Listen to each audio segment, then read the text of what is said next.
Buonasera.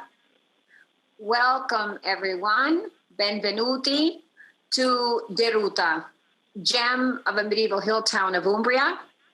And I would like to start by thanking all of you who are now part of our virtual community for being here.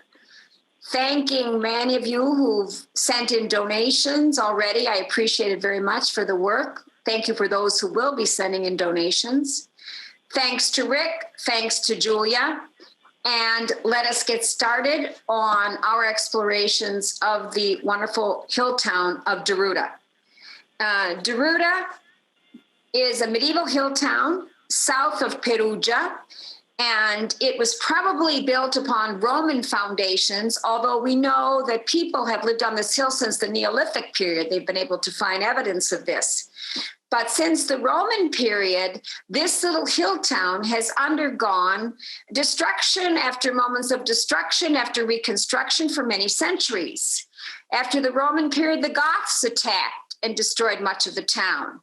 After that, between the 6th and 8th century, the Lombards will come down from northern Italy, a Germanic tribal people. They will set up their dukedom in Spoleto, which we've talked about in a past talk. And there'll be a lot of building and rebuilding of this town as it's devastated now and again by the Longobards.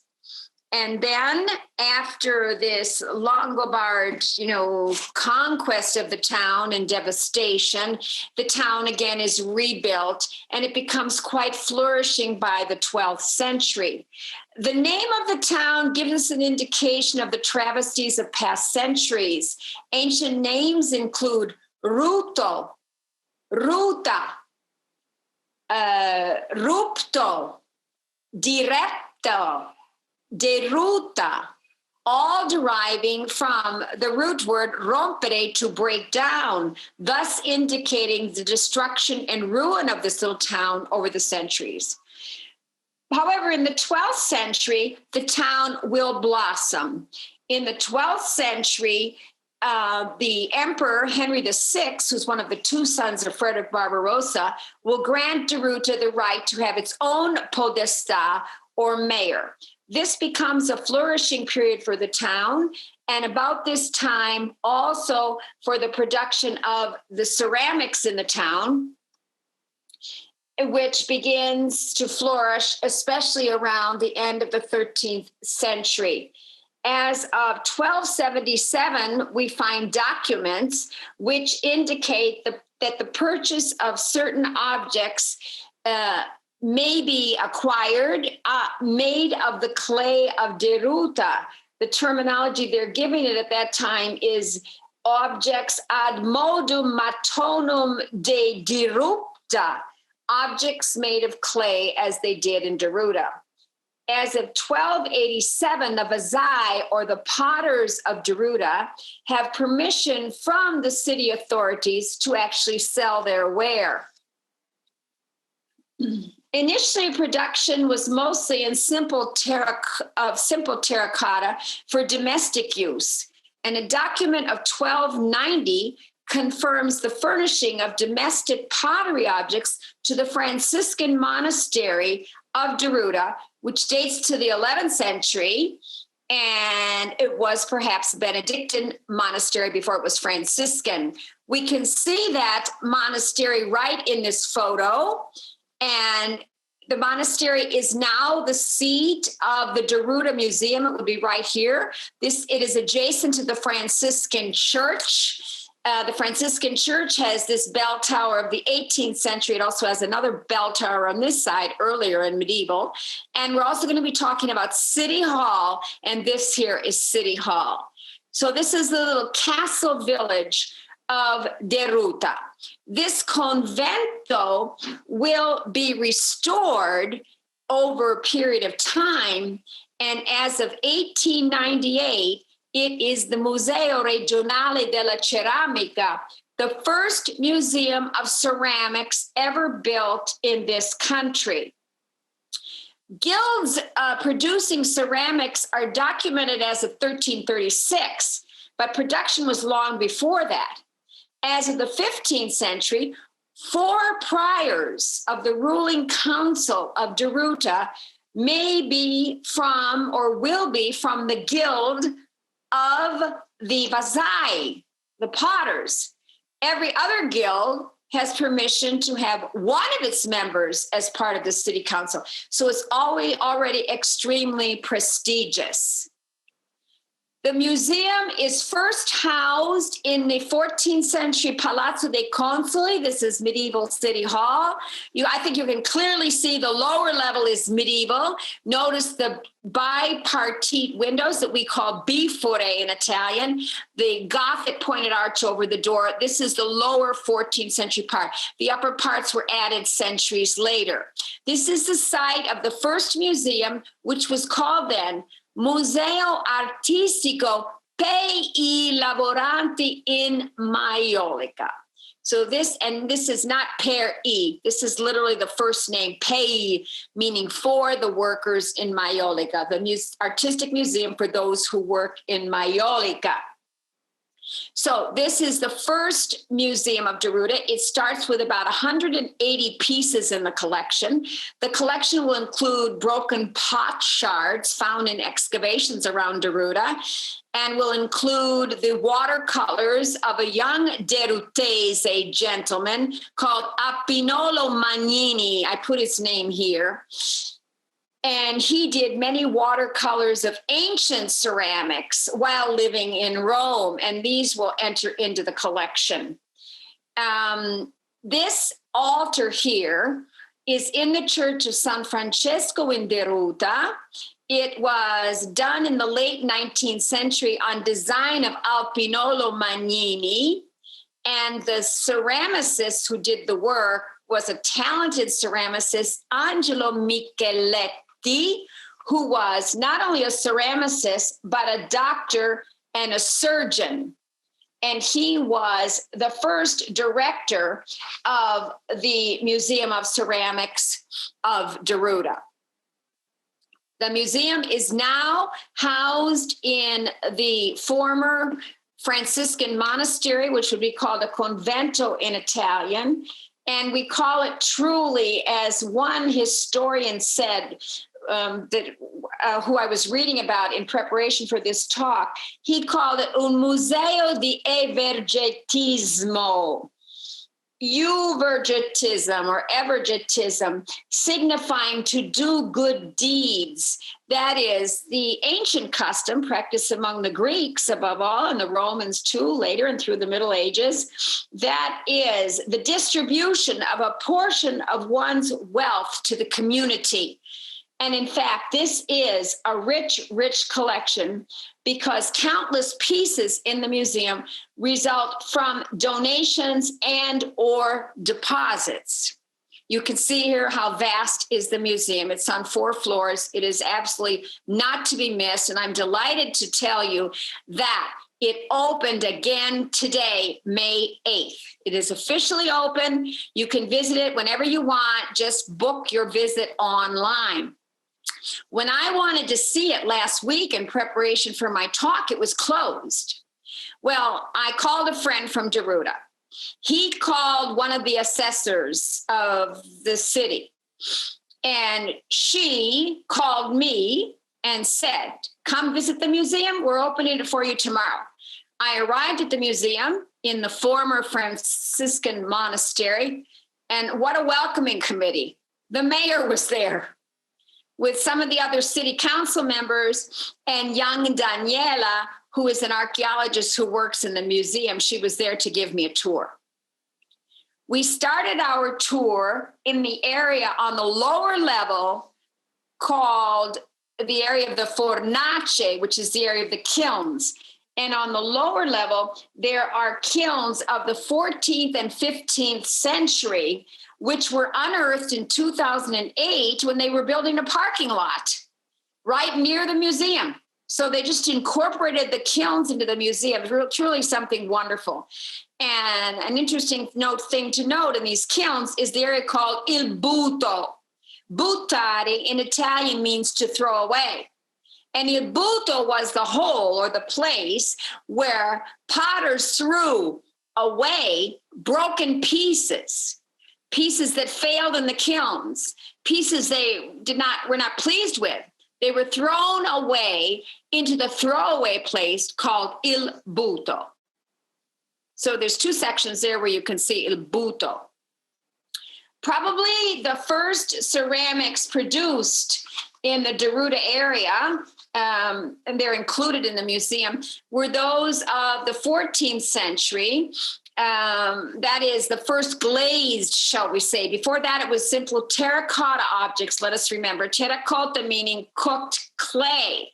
And let us remember that ceramics have been part of civilization for centuries. The longest lived handicraft of which we have continuous knowledge is pottery. Pottery was produced 3,000 years ago.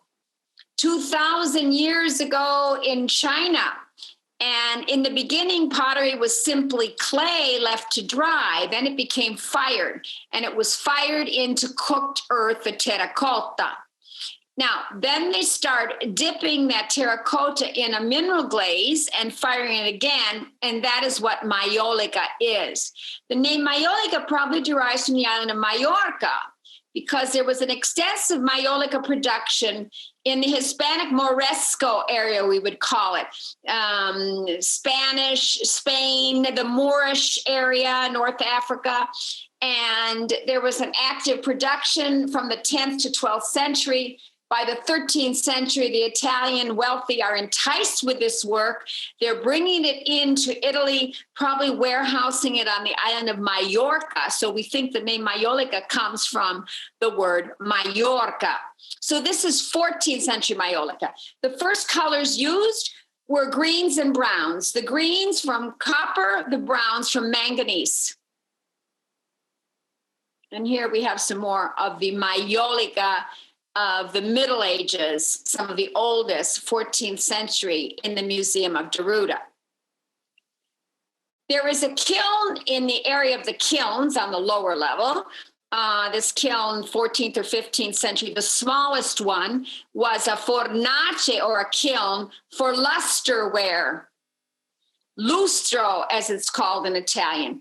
That is pottery glazed with metallic filings in the final glaze. And the museum displays some exquisite lusterware.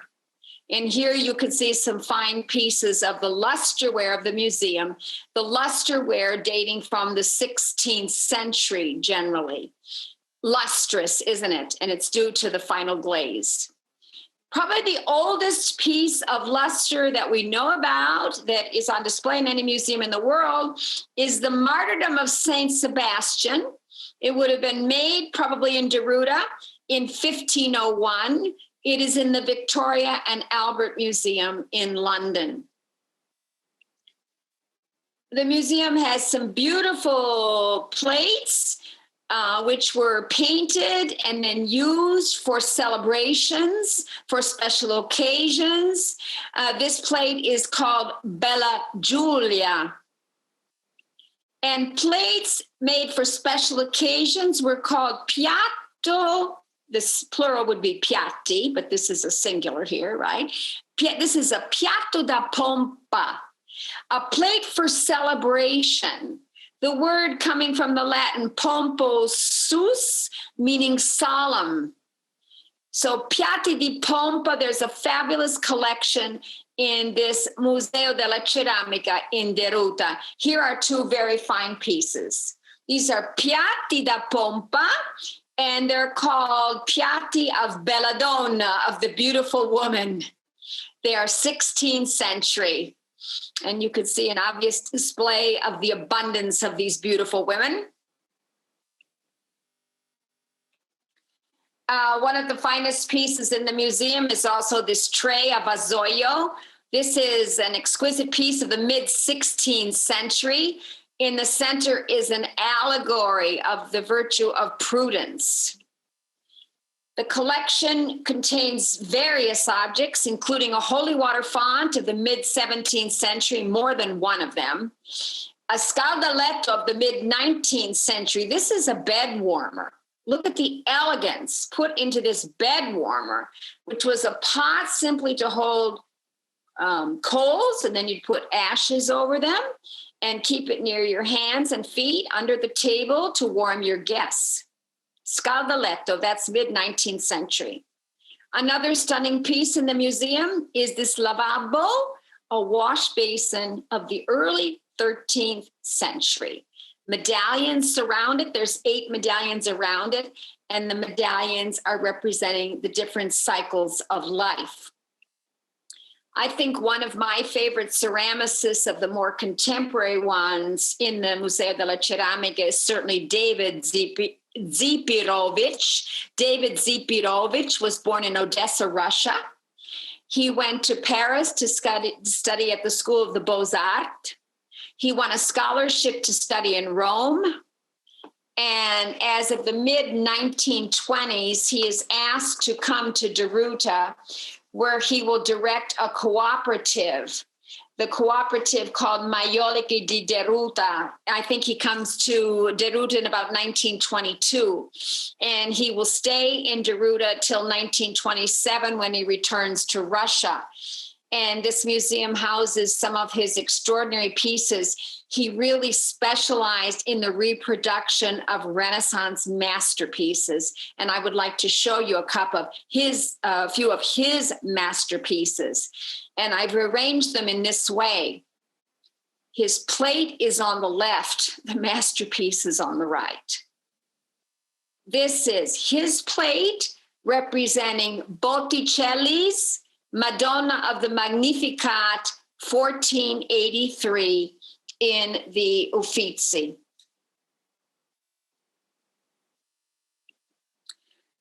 This is his piece by Ghirlandaio. Ghirlandaio's portrait of Giovanna Tornabuoni of 1488 is reproduced by the great Russian painter Dipriovich. Andrea Mantegna, his Madonna of Humility. This is an etching that you're seeing on the left, 1470. And this now is actually not in Italy. I believe this is this is in Vienna. Raphael's Madonna Terranova. This was done for the Dukes of Terranova. I believe they were Dukes of Milan. And this original is now in Berlin, painted by Raphael between 1504 and 1505. This is the plate. Quite extraordinary, isn't it? Raphael's Marriage of the Virgin, Sposalizio della Vergine. It's in the Brera Museum in Milan. It was painted in 1504. The painter will do a detail of Joseph's face. And this is Joseph's face depicted on the plate. Michelangelo. The Universal, Diluvio Universale, we would call the Great Flood. It's on the ceiling of the Sistine Chapel. And Dipirovich will depict a detail of this woman holding her child, but I want to show you the full painting here, or a bigger detail of the painting. And this is The Great Flood by Michelangelo. Dipirovich did this detail here on his plate. Let's go back. Let's have a look at this first. This is from the Sistine Chapel, Michelangelo, early 16th century, and we're going to see this in detail on the plate. Michelangelo's Tondodoni in the Uffizi, painted between 1504 and 1506, reproduced on the plate. We even have a work that's in Perugia. This is the Madonna delle Grazie. It was painted by Giannicola di Paolo, who's a follower of Perugino, painted in the very early 16th century, and it is in the Duomo of Perugia, the Cathedral of Perugia. Now, sometimes what he will do is take a work of art, the Madonna del Granduca. This is by Raphael, and this is one of his works that was done in 1504. And it was in the Galleria Palatina in Florence. And what he will do is add perhaps a dedication, an inscription around it, which might be requested by the person commissioning the work from him. And what he did here too was add detail to the halos, which are almost invisible now in the painting. He'll make some alterations in colors, in the vestments, and so forth. So he's adding his own tweaks, if you will, to it. Now, this wonderful museum does not just contain works of the past, but also works of the present. These entered the collection, I think, it was last year. And they're beautiful shoes. They're in maiolica. There's a whole collection of them in the museum. And they were done to commemorate November 25th, la giornata internazionale per l'eliminazione della violenza contro le donne. And I think you can all understand that. The International Day to eliminate violence against women. And the inscription in his shoes says, it's a quote from Goethe, I believe, chi è nell'errore compensa con la violenza. He who is in error compensates with violence.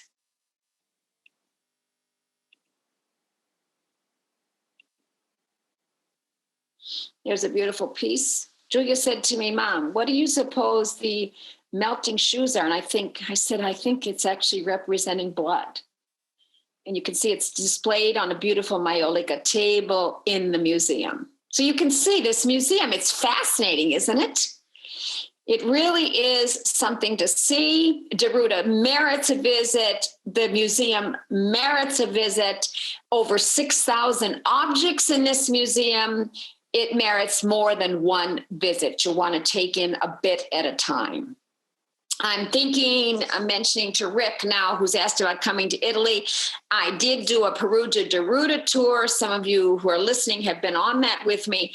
But Perugia was so much to see and so exhausting, really, to take in all of Perugia, that by the time we did Perugia in the morning, had a nice lunch in the countryside at Giuseppe's farmhouse, and went to Deruta, we went to see a place where maiolica was made, maybe walked in the town.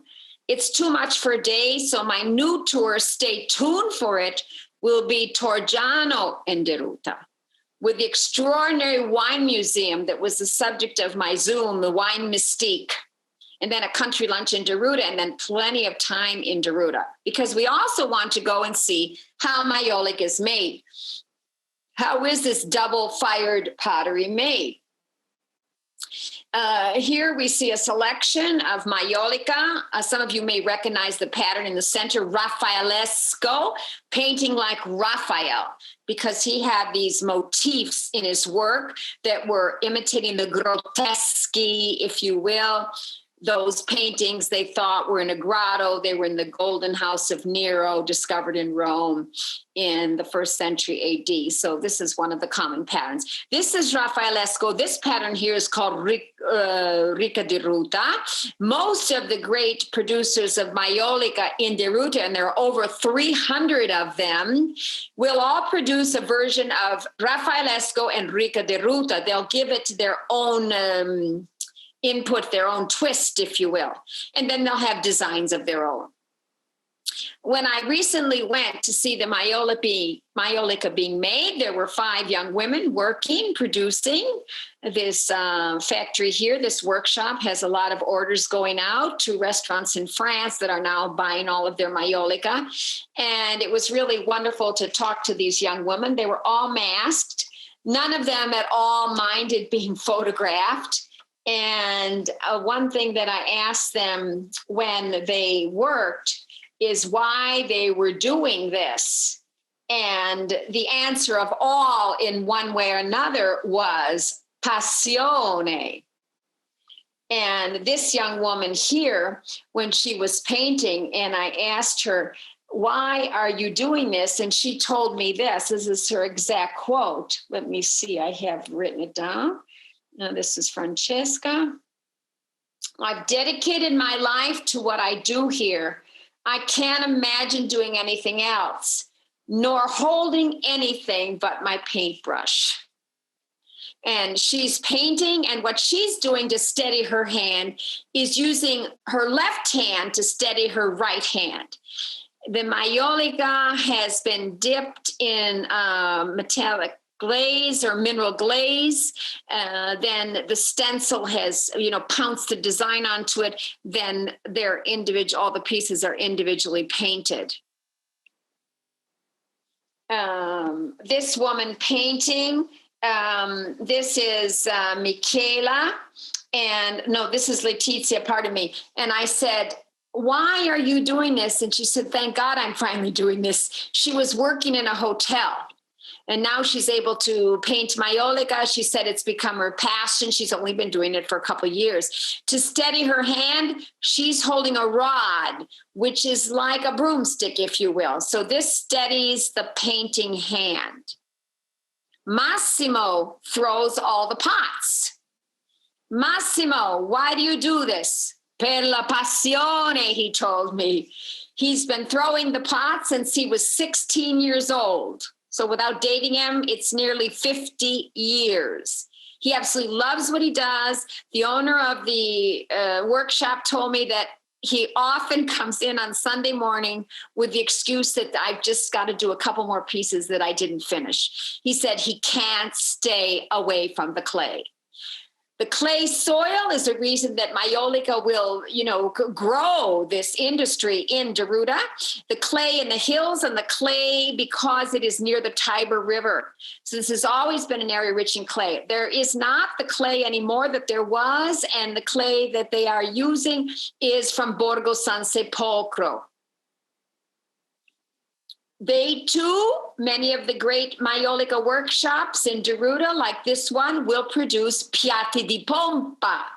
These plates for special occasions. You probably won't eat off of this. This would probably be hung on the wall. This is another wonderful example of piatto da pompa, but this is a new one done recently, but in the style of the piatto di pompa, that is depicting a beautiful woman, a graceful figure with exquisite decoration around the side. So the starting of the work is with Massimo. He's throwing the pot on the wheel. You can see he's spinning it around. He's bringing it up. He's doing this in just a couple seconds, really. He's feeling the width of the object by holding the two fingers, one in and one outside.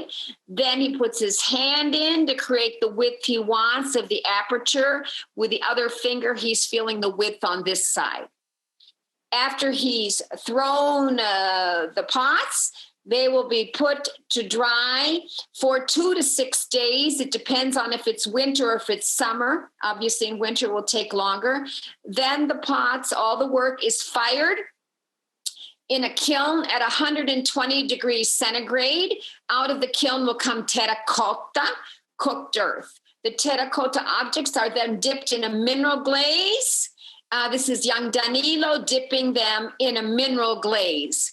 And then they will dry, but just briefly. There's Michele. This is his group of workers, and he's showing us the plates. These are after the first firing. And right away, they'll go to the painters almost immediately. And these have been painted and will go in for their second firing. One of the great masters at FEMA was always dear Raphael. He is now retired. He retired at nearly 80. And here he is painting a beautiful woman on a piatto da pompa that he designed. So he would do the designs on a special paper, and then the design would be transmitted via stencil to the plate for the painting. So everybody's working from a stencil. The design is already on the plate, and now they're going to fill in the design painting. These two women are actually both Michelas. So we've got Michela 1 and Michela 2. And I want to read you what they told me about this. Michela, the one on the left, the young one, said, "This isn't work. It's the passion of my life and my life force. And like Raphael, she's steadying her hand on a board. The other Michela said, I've dedicated my life to what I do here. I can't imagine this, Michela. I can't imagine doing anything else, nor holding anything in my hand but my paintbrush. After their work has been painted, it goes into the kiln again. Before it goes into the kiln, it will be sprayed with a crystallized glaze, a mineral glaze for the final phase called crystallization, and it will be fired this time at 920 degrees centigrade. So maiolica is double fired glazed pottery. Wherever you get your maiolica, you want to look for the quality of the glaze. It should be luminous. Luminosity should be coming off every single object, whether it's a plate, whether it's a patio table, or whether it's a simple plaque that you're going to purchase to remember your trip to Deruta. This is a beauty. I would really love to have this. This is a plaque that's painted on an old tile, probably an old roof tile. And here we have the emblem of Perugia, the symbol, the griffin with his claw extended. And this is a striding crowned griffin. Those of you who heard my Perugia lecture know very well that the griffin is also the symbol of Perugia, part eagle, part lion, king of the land, king of the sky. What distinguishes the two cities? The griffin of Perugia, I'm not sure about the colors that are essential. I do know that the griffin of Deruta is always either done in red or backed by red. Always. There's the griffin on the flag of Deruta. And this is my visit with the mayor this past week. We were masked. Thank you, Signor Sindaco, Mr. Mayor, Tognacini, excuse me. And he, after allowing me to get into the museum, said, please come over to City Hall when you're finished. I went over to City Hall. He wanted us to be photographed with beautiful maiolica vases that they have in City Hall. This one is lusterware. These are two fine pieces. And he put on his mayor's sash. And he told me, and I'm telling you all, Signora Robichaud, whenever you come back to Deruta and bring guests, and I hope you will, I want to receive them in City Hall. So book your flights, everybody, because we have an appointment with the mayor in Deruta. And this is a photo of myself with the book they gave me. It's a 2-volume history of Deruta, which is absolutely superb. This was a gift from the mayor, with Christina, who was one of the city assessors who got me the permission to get into the Museo della Ceramica. We're inside City Hall. We're standing under a 13th or 14th century arch, and now we're behind those bipartite windows called bifuri. So we're right here inside. Now just let's check it outside. We were right up here. And this is Palazzo dei Consoli, 14th century. And this place is full of maiolica. There's maiolica on the mayor's table. There's a maiolica picture here. There was a maiolica picture there. Deruta is maiolica. And as you go down the stairs, precious maiolica in a glass case, lusterware, piatti da pompa. You all know that those mean plates for special occasions. Just think of the word pompous. And some of the prized red stiletto heels, high heels, symbol in Italy of violence against women. And as I left City Hall, my daughter Julia took this photo of me with the coat of arms of the city of the Comune di Deruta, the Griffin, City Hall Tower, and I'm holding the wonderful books that were the gift of the mayor. So I came out of City Hall. We came out here. And my next visit was to the Church of San Francesco, right here. This is the central piazza of Deruta. It's a small central piazza. It's called Piazza dei Consoli because it is the square of the consuls, because right on this square is the Palazzo dei Consoli, City Hall, if you will. This is the Church of San Francesco. So City Hall would be over this way. And this is the Museo della Ceramica. This is the museum which was in the Franciscan monastery attached to the Franciscan church. This bell tower was actually built in the 18th century. It's really a second bell tower because there's one actually around the corner. And at the base of the bell tower, there is a maiolica crucifix. It was done in the about 1946. And at the bottom of the crucifix, under Christ's feet, is the greeting that Francis always gave to the people when he met them on the streets and before he started his preaching, which was Pax et Bonum, peace and good, the Franciscan greeting. This is the inside of the church. It's a Romanesque Gothic church. It was probably filled with frescoes. Most of the frescoes are not remaining any longer. As you go in, just to your left, there is a plaque. And this is in maiolica. It's done by an artist in maiolica, and it was done in 1988 to commemorate the consecration of this church in 1388. The church there had been a church here before that, and the church had been devastated by an earthquake and then rebuilt, and devastated by an earthquake in the early 14th century, consecrated again at the end of the 14th century, 1388. And this image is called La Madonna dei Consoli, Our Lady of the Consuls, because the first name of this church was probably Santa Maria dei Consoli, because this church is right near the Palazzo dei Consoli, City Hall. Now, certainly this image is taken from a beautiful painting which was once in this church and is now in the Civic Picture Gallery. Let's look again at Francesco here. Francis of Assisi here with the stigmata, the wounds of Christ, died in 1226. Bernard of Siena, a follower of Francis, mid-15th century. And now I want you to observe this Francis, and you'll see him again here.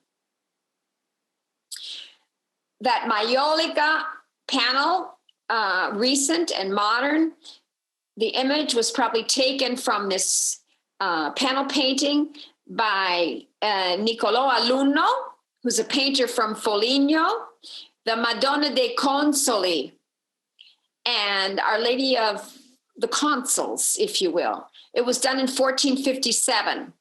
And I want to show you this detail here. This is Francis presenting to the Virgin. Please be good to this little guy.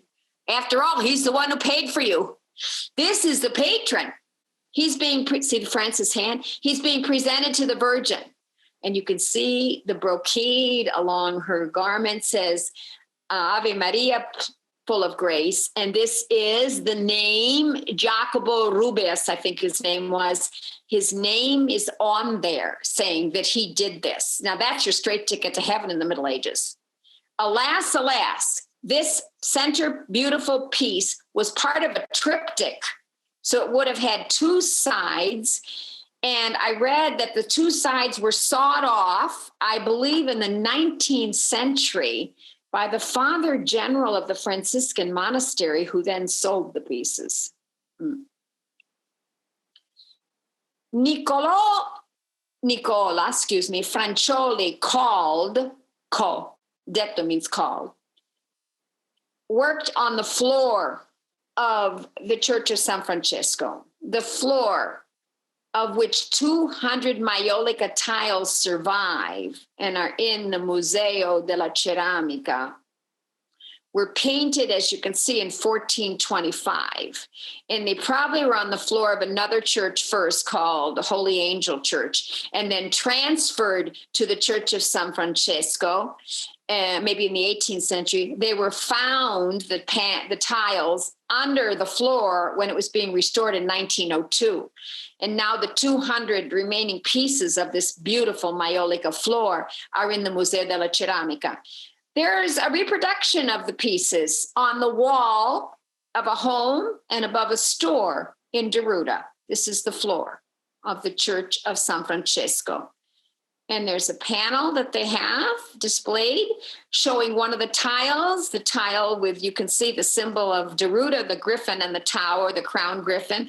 And it says this is a reproduction of the tiled floor that was done in 1524, and it belonged to the St. Angel Church and then was moved into the San Francesco Church. And here are some of the tiles. And in these photos, I chose particular tiles featuring San Francesco. Here he is, and here he is, and here he is. Because, of course, he will be a primary figure in the beautiful motif of the maiolica floor. Again, you can see the surviving 200 pieces when you visit the Museo della Ceramica. And if you visit the Pinacoteca or the Civic Picture Gallery, you can see the beautiful Missale Fratrum Minorum, 13th century, which is a prayer book of the Franciscans illustrated in miniature, illuminated manuscript of the 13th century. And this book contained the norms and the prayers for all of the special feast days celebrated by the Franciscans in Deruta. Another lovely piece in the Church of San Francesco is this maiolica panel showing St. Catherine of Alexandria, and she is the patron saint of the ceramicists because she was drawn and quartered on a wheel, hence association with the potter's wheel. I've included a detail of this panel, which is almost life-size, which greets you as you arrive in the city of Deruta. It's just outside the wall. You can see a bit of the wall here, because this shows you in detail this panel, which is hard to see. This is the only photograph I was able to find of this panel in the church. So Catherine, Santa Caterina di Alessandria, Catherine of Alexandria in Egypt, who was martyred, and near her is a beautiful maiolica vase, and below her is a lovely depiction of the city of Deruta. The work was done by Amerigo Lunghi, and he did this in 1919. Any of you who were with me for my Assisi talk on Assisi street art, we saw various works by Amerigo Lunghi, which are ensconced in the piazzas of Assisi. But I want to show you this. This is quite lovely. This is the Church of San Francesco. There's the bell tower I showed you before of the 18th century, and this is the medieval bell tower of the 14th century. And this is City Hall. So this would be the central piazza of Deruta. In this church, there is also the Chapel of the Rosary with that altar that I showed you at the beginning, which was painted by Micheletti. And excuse me, let's go here first. Behind the altar, there are maiolica panels, and the panels were done, each one, by a different Deruta artist. And they're depicting episodes of the mysteries of the Rosary. You can see here the scourging at the pillar, the carrying of the cross, the nativity, the visitation, and they're all signed. So they're done by individual ceramicists of Deruta, a recent piece this is. Also in the Church of San Francesco, there were ex voto tiles. Ex voto, meaning out of a vow, out of a promise, if you will.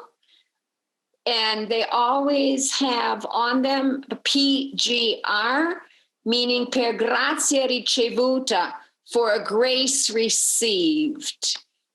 In this ex voto, somebody had fallen off a horse, and the horse partially trampled him. But he lived, and he thanks the Virgin for having saved him. These people are praying to a saint. This could be San Francisco. This could be St. Anthony of Padua. Who knows? Because it was in the Church of San Francisco. He's holding some flowers, and they are asking him for a favor. An ex voto is done either to request a favor or most likely to thank a saint or the Virgin for a favor received. Generally the thank, because it says for a grace received. Certainly, this is the city of Maiolica. Francesco is one of the personages greeting you when you enter the town. These two plaques are there just as you enter. One of the other plaques was that of Catherine of Alexandria. Maiolica is all over the town. The park benches are of Maiolica. They're outside the medieval walls, probably 14th century are these walls of Deruta, surrounding Deruta. As you walk through Deruta, and I really urge you, I did it this week. It was quite wonderful. As I've mentioned before, one of the wonderful moments of COVID is to be in places where you're completely alone and you're not elbow to elbow with tourists or whatever. I walked for hours the backstreets of Deruta, and I saw things I had never seen before. I saw many abandoned and former kilns. This is where maiolica was fired. Società Anonima Maiolica. This was a cooperative. Look at the maiolica work bordering the door of this kiln just down a back street of Deruta. This was another kiln, the Fornace, the A is missing, the kiln of San Lorenzo. And look at on the maiolica detail, this is a whole image of firing in a kiln. This is a detail of the wall of this back street of Deruta, where there was at one time a working kiln. By the way, they are still producing maiolica in Deruta, but you can no longer fire up in the Centro Storico, up in the historic center. So there are over 300 producers working today, but all the workshops are down in the valley area. They can't be up in the historic Centro Storico. This was a former kiln, Antica Fornace. Look at all the pieces of ceramics of the past on the wall. They'll invite you in. They'll give you a tour of the former kiln. They still produce maiolica. You may wish to also purchase some of their maiolica while you're in exploring. When you walk, keep your eyes up and look at the gorgeous works on the balcony. This is just a beautiful kind of vase. This balcony was all rimmed with maiolica tiles and a beautiful image of St. Francis blessing, Deruta here and Assisi here. I asked a friend from Deruta, Michele, who actually sells the ceramics, isn't your patron saint Catherine of Alexandria? And he said, yes.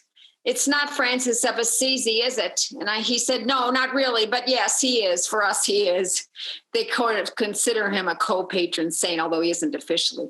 And this is a detail of that beautiful tile. Francis blessing the animals. There's Assisi in the background. Deruta would be over here. You want to notice the doors. A little baby boy was born in this house. Look at the beautiful filling of the arch in maiolica. This is a shop window where they have the guitar done in maiolica, which was given to Santana. This is the artist who made it. When he played at Umbria Jazz some years ago, I remember his concert. And he got up on that stage and he strummed along on the maiolica guitar as well. Want to notice the doorways under the windows. Look at the pharmacy in maiolica, the bread store, maiolica, the schools, maiolica. All the street numbers are in maiolica. And you'll see many adornments to the homes on the walls. Peace and good, the Francis greeting. This is the corner of a home on the left, all maiolica tiles. This is a shop, maiolica over the door, maiolica here. A beautiful nymph over this doorway in maiolica.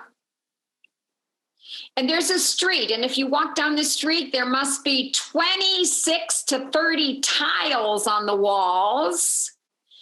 And they're broken pieces with inscriptions on them. This one says, non camminare davanti a me, potrei non seguirti, non camminare dietro a me, potrei non guidarti. Cammina accanto a me e sii mio amico. Don't walk in front of me. I might not lead you. Don't walk behind me. I might not guide you. Walk next to me and be my friend. This one. I bambini trovano il tutto nel nulla. L'uomo il nulla in tutto. Children find everything in nothing. A man finds nothing in everything. So you walk down these streets and there must be, 20 or 30 of these little aphorisms and wishes, good wishes on the walls. Now, after you go to Deruta, be sure to stop outside the town to visit the little shrine of Madonna dei Bagni, which is filled with over 600 ex-votos on the wall. This is a wonderful example of maiolica folk art. The Madonna dei Bagni means Our Lady of the Baths because near here were water sources. The origins of this shrine actually date back to 1643. A Franciscan friar was walking through the woods here then, and he found a piece of broken maiolica, and it was the bottom of a cup. And on the cup was an image of the Virgin with child, and he hung it on the tree.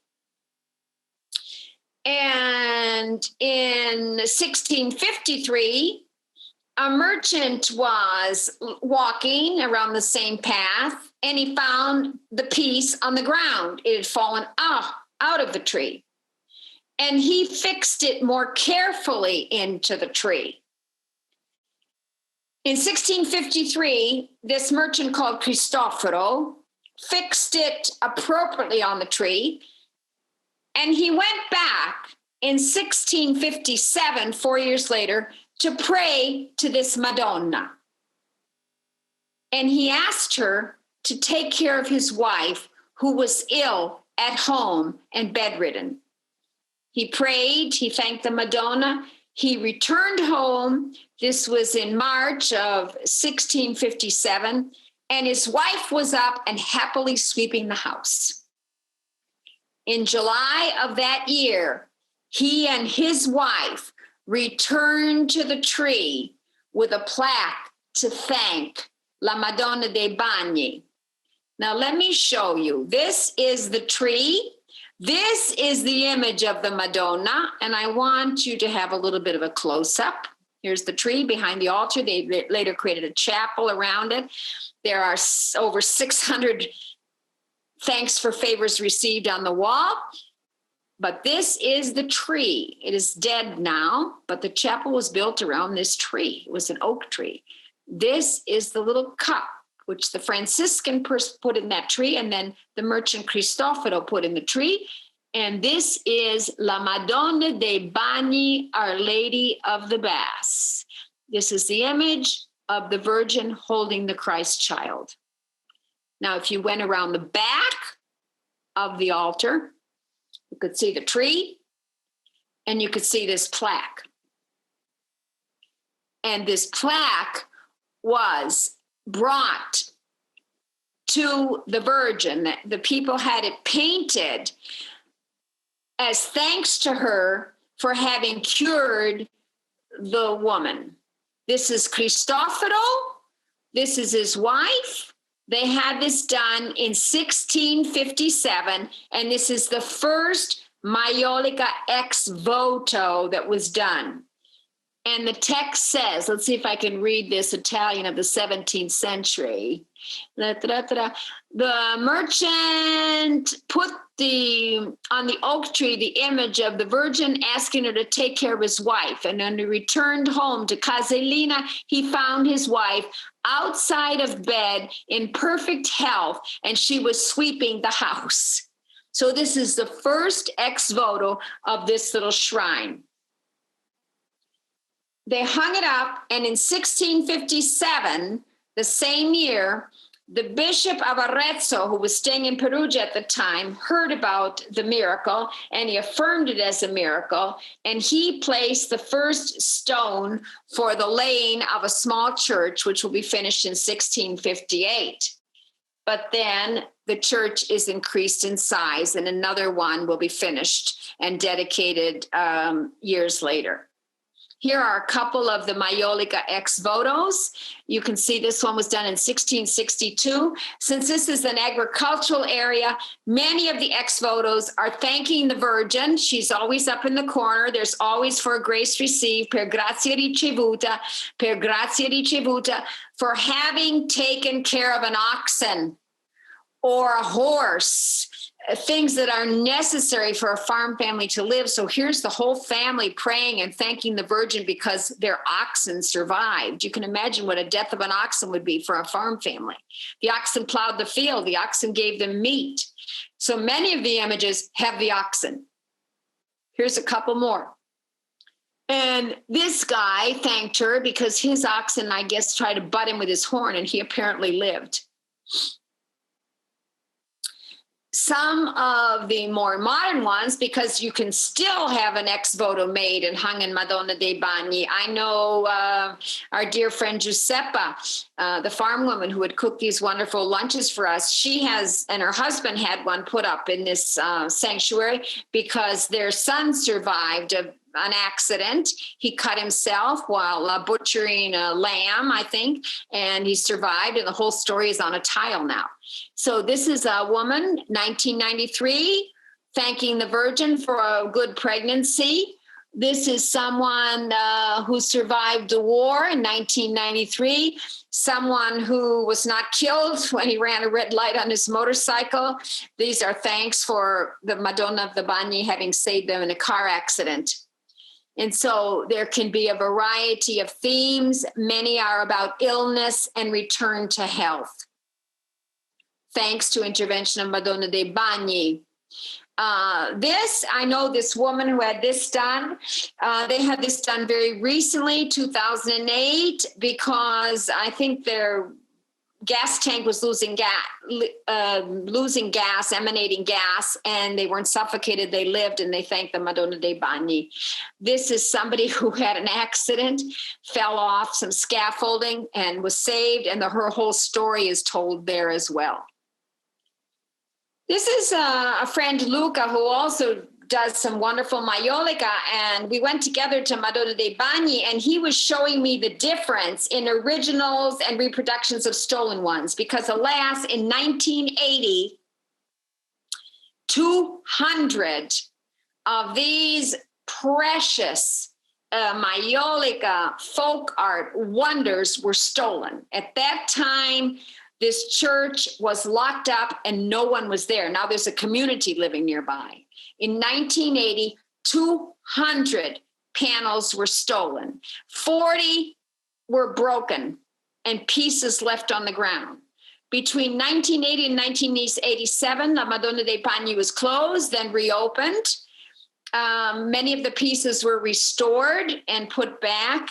And over the years between 1980 and 1987, various pieces had been restored and found by the Carabinieri section that has to do with art treasures of Italy. What Luca is showing me here is the difference between an original and a reproduction.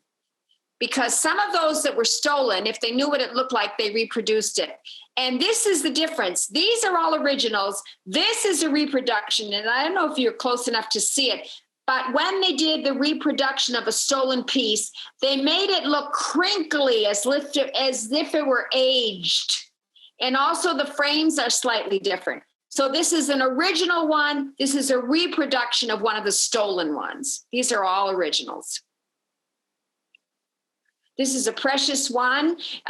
Some of the techniques and the styles are extremely sophisticated. Most are very naive, as you can see here. Let's return to this. Naive images, not by particularly great painters, but some are done by some very good painters and exquisite pieces. This was done in 1926. to celebrate the 700th anniversary of the death of St. Francis in 1226. Here's St. Francis of Assisi, and he's blessing Deruta. And this is the oak tree with the potsherd of the Madonna dei Bagni, the miraculous potsherd found by a Franciscan put in a tree. Which one is my favorite? Exorcism. There are a couple in there. This woman was possessed by these devils, but the devils were driven out of her. The torments left her as of August 31st, 1668. And after you go to Madonna dei Bagni, just take a minute to go to nearby Fanciullata, population 350. This is a little frazione, a little portion, if you will, of Deruta. I thought Fanciullata meant of the child. That's the Italian word fanciullo. But Fanciullata actually derives from the name of the public notary who lived there in the 15th century, and his name was Fanciullo, because in this little chapel is the Madonna of Fanciullo, and I thought it meant the Madonna with the little boy. But the Madonna del Fanciullo means it's the Madonna of the little borgo of Fanciullata. Now, let's go back and look at the picture.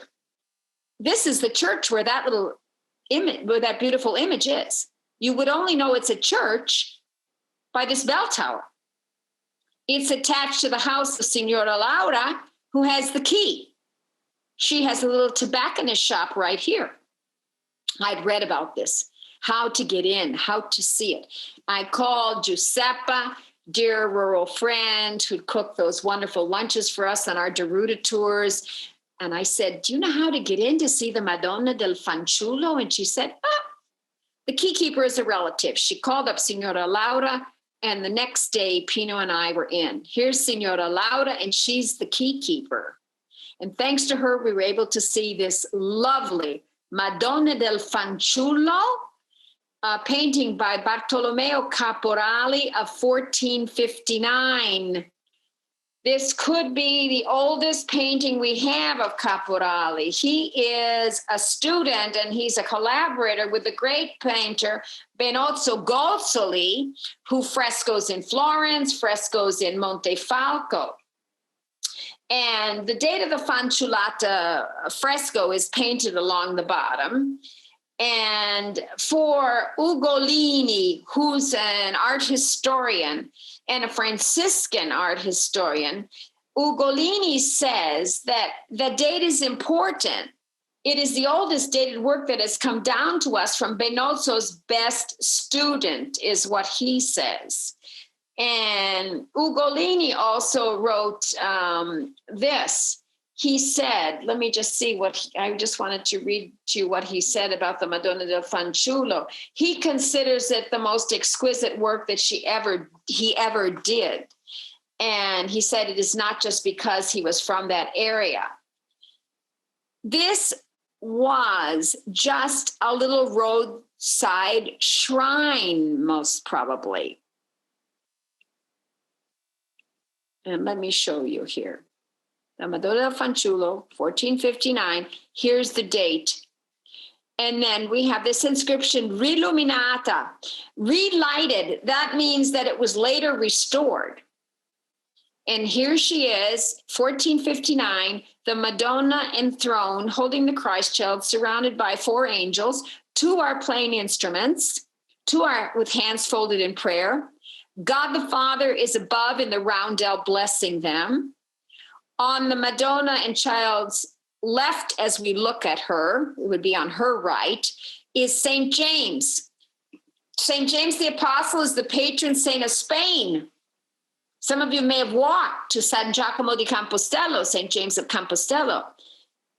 He's holding a pilgrim staff. How appropriate that he was painted on this little roadside shrine, because pilgrims walking north from Rome might have come right past this little shrine to pray. He's a patron saint for those pilgrims. On the other side is St. Anthony Abbot, And he's the patron saint of the animals. And this is a rural area, so it's most appropriate that he is in this little edicola, as it was, just a little shrine that will turn into a chapel. Here you can see it was just a little edicola. It was along the road. And it goes from being an edicola of Ranuccio. Ranuccio was the one who commissioned it, and he was a local of Fanciullo. And for many years, this was called La Madonna di Ranuccio. And this edicola then will become a chapel by the 17th century.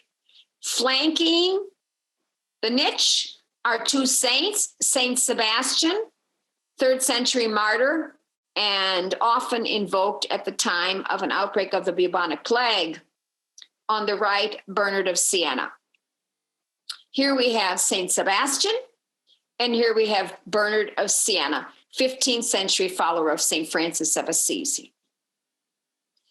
When we visited recently, Pino was studying the structure, and he said this chapel was finally restored. It was restored some years ago.